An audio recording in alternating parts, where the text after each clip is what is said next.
A year and a half after the release of Kirby Canvas Curse, on November 2nd of 2006, Kirby Squeak Squad was released, still for the Nintendo DS. In comparison to its predecessor, Kirby Squeak Squad plays much more like a traditional Kirby game, with a few gimmicks here and there. Critically, the game was rated reasonably well, though not nearly as well as Canvas Curse, mostly because it was a more traditional game, playing it a bit safe, in comparison to Canvas Curse's creativity. Commercially, the game did substantially better than Canvas Curse, having sold nearly 2.27 million copies. Again, this is to be expected, though, as a more traditional Kirby game will always sell more. The game continues the second era of Kirby games, as I described before, by being effectively a traditional Kirby game with some gimmicks here and there. Though I did some thinking on that, and it's a bit more complicated than that. The first era of Kirby games dealt mostly with the core mechanics, the platforming itself as well as the existence of abilities and how to go about implementing them, with games like Superstar giving elaborate movesets to each ability, and Kirby 64 only having the basic abilities but being able to combine them to make a much wider array of abilities. The second era of Kirby games leaves that formula mostly the same, with the platforming and the abilities intact, usually just a handful of 20-odd abilities, each one having usually just one move used on a button press. Instead, the gimmick comes from something external to that, but still affects gameplay, such as Amazing Mirror giving you a world to explore and backtrack through, Canvas Curse's Rainbow Line, and in Squeak Squad, being able to store things in Kirby's stomach. Squeak Squad is a game that I played through as a child and enjoyed quite reasonably, though I recall having a very similar opinion to it as the critics, in that it's perfectly fine, but not really anything special. Oh, and before I forget, let's make sure to account for Amazing Mirror and Canvas Curse.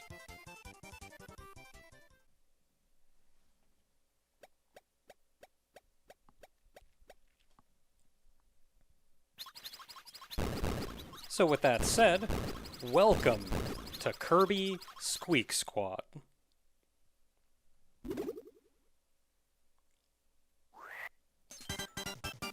So I've made some very minor changes since last time in my recording setup, hopefully to keep the resolution static, which I think changed around a couple times. Squeak Squad is still on the DS, so there are still touchscreen controls. One review called them pointless, and I can see where they're coming from, but I feel like having easy access to pressing something maybe with your button, with a button, or with your pressing something with your finger on the screen, as opposed to pressing a button for it, actually helped a bit in this situation.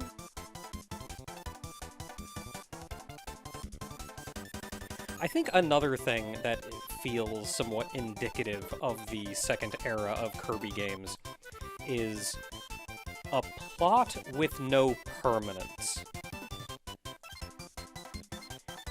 They introduce enemies, opponents, threats that you deal with, and when you're done, everything goes back to normal, but none of it feels like it actually exists on Popstar and has done anything to affect the world.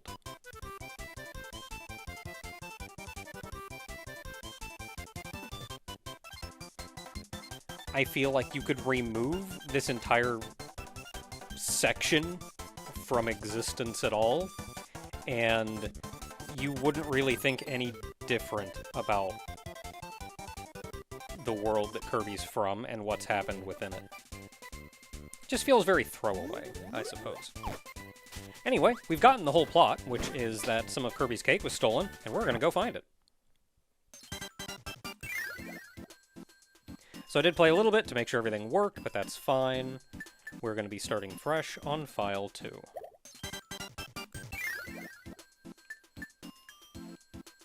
You have to hit start. Okay. And this is a bit interesting because while you could tap the bottom of the screen, you also have a menu on the top that you could go through. A funny thing of note is Wispy Woods appears there in the background and in the little intro cinematic, I suppose, but does not appear in actual gameplay, and I think this is one of the first games that Wispy Woods is not directly in as an opponent.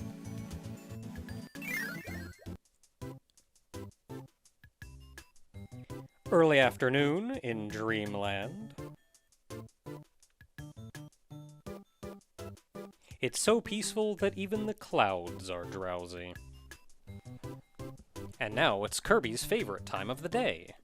Snack time.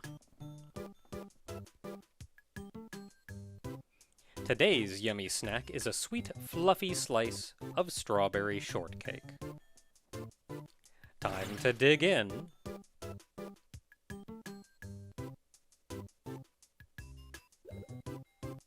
Whoa! The cake Kirby was about to eat has suddenly vanished. That scrumptious berry-topped slice of mouth-watering goodness. No doubt about it, this must be the work of that greedy King Dedede. Well, there's no time to waste. Gotta get that cake back. And that's how Kirby's latest fantastic adventure begins.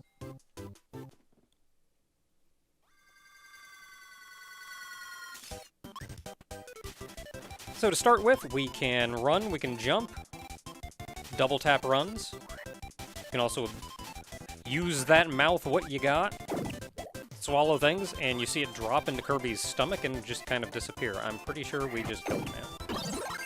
And when you get an ability, you actually saw very briefly a kind of ability pedestal drop into Kirby's stomach, and then disappear as we gain the ability. Most of the traditional abilities are here in this game. There are one or two new ones, but we'll get to those when we get to those. The first level is largely a tutorial. I think it may be a carryover from Amazing Mirror, but it's the ability to see the enemy's HP in the lower right-hand corner of the screen. I like that you can see Dedede's castle in the background. I've mentioned very much not liking the aesthetic of this era of Kirby games, and a lot of that to me is because it feels like it took a lot of the magic and whimsy out of the world. And a lot of that is the unique graphics that come about it.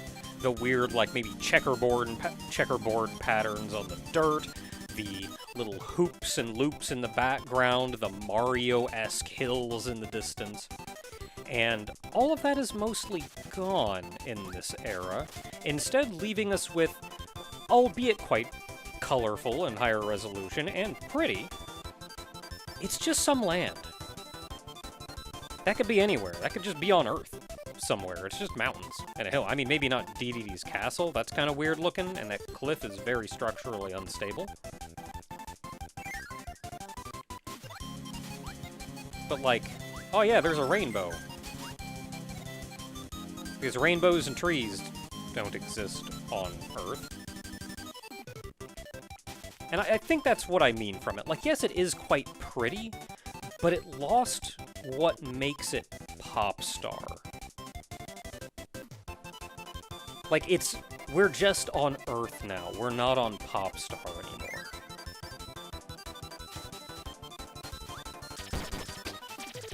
So many of these enemies do have abilities. Sure, let's get another one. And they still can't swim. I did not kill that man. He killed himself. We can still duck to slide. Very traditional gameplay. And this is our end of level minigame. Again, it's genuinely not anything unique or special. It's a canon. It's part of regular gameplay. Okay, that's it for 1-1. Again, largely a tutorial. Sometimes you can hit the cancel button, and sometimes you have to hit the confirm, hit start. Bubbles, Part 1. Now this is the main gimmick of this game, which is when you grab one of the ability pedestals, instead of immediately giving you the ability, it drops it into Kirby's stomach. And now you don't have immediate well, I say you don't have immediate access to it. You do, but it didn't just give you the ability. Instead, you're storing it and can use it later by clicking on it.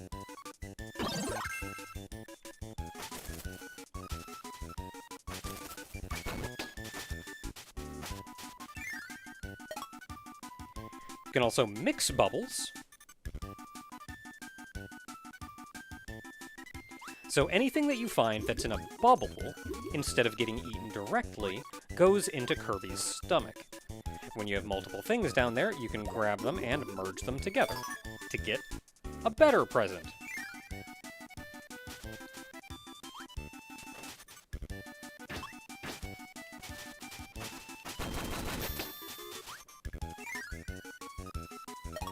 So we'll just have that Maxi Tomato for whenever we have it. There are also treasure chests throughout the stages, which when you take, once again goes into Kirby's stomach, and you have to hold it until the end of the level. You can, I think, drop these, and doing these takes up spaces in Kirby's stomach, of which there are only 5. So as long as I want to take that chest to the end of the stage, I only have 4 to deal with.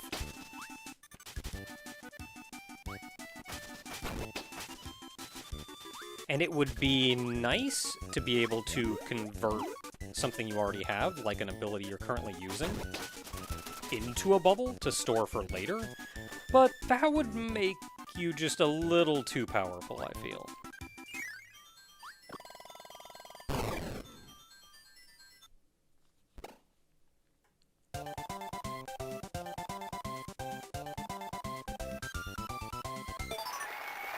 Taking off from Canvas Curse, each time you get one of these chests, they actually have something of value in them. It's not just a collectible for collectible's sake. This one, as an example, adding music to the music player. I don't think any of them do anything like just give you more health. Though there are ones later on, which we may see in 1.3, that do give you something that affects gameplay. And you can even see an icon there in the lower right. There are 120 chests in the entire game, and there are usually 2 or 3 chests per stage. There is 1 in 1.2, which I've collected, it's colored in, and there are 2 in 1.3, which are not colored in, because I haven't played it yet.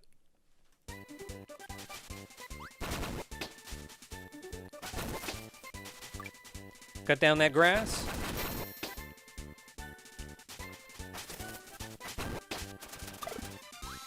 I actually want to grab fire.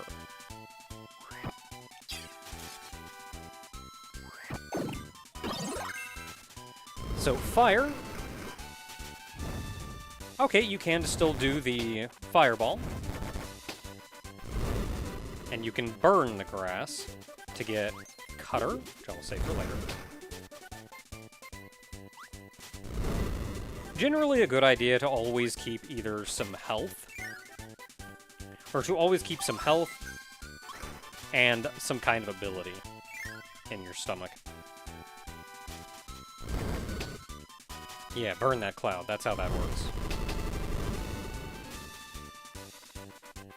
Well, I'm sure there was something over here, and there's not anymore. Probably a bunch of grass or something. Probably could have burned it with burning if we hadn't used...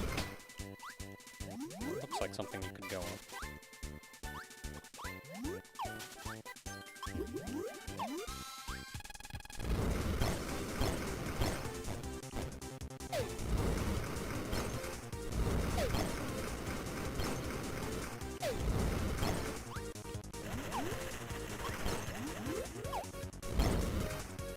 I'm being kind of cautious against this guy because he can kind of come at you with almost no delay.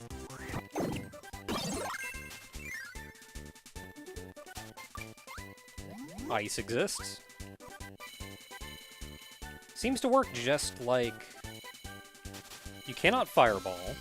Otherwise seems to work just like fire, only it's ice. Freeze enemies and throw them, though, which is a bit different. And you can even freeze the surface of water.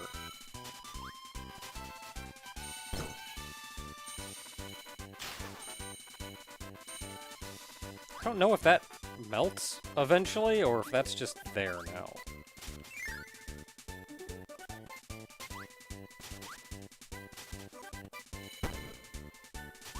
Later, nerd. One of the new abilities in this game is Animal. Which, of course, lets you run, and slash, and dig. So, press down, and you dig down. Easy enough. As long as you're up against the wall and attack, you can break the wall.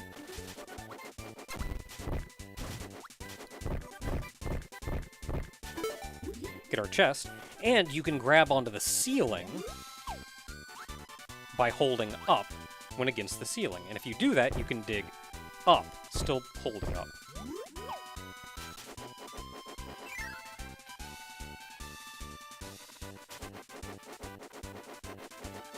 That's a big chest. It's some guy! Several some guys.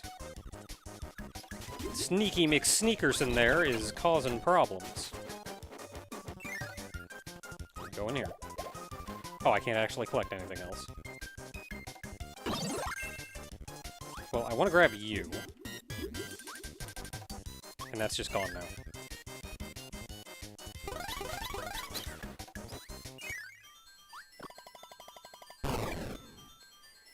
So those chase scenes are going to exist in the game several times across the game.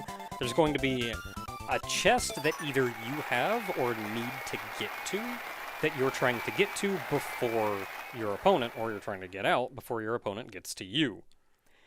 Usually there is a little optional area near the end. You saw the little door with the flag over it that if you can get into, you can get some good prizes. And by the time you leave the room, you should be reasonably safe. So what have we gained from this? Our two chests, the sound player, we can listen to sound, game sounds, and the fire scroll.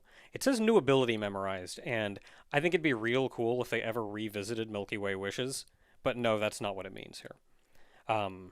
What this has done is permanently power up our fire ability when we get it. And that will often change how fire plays.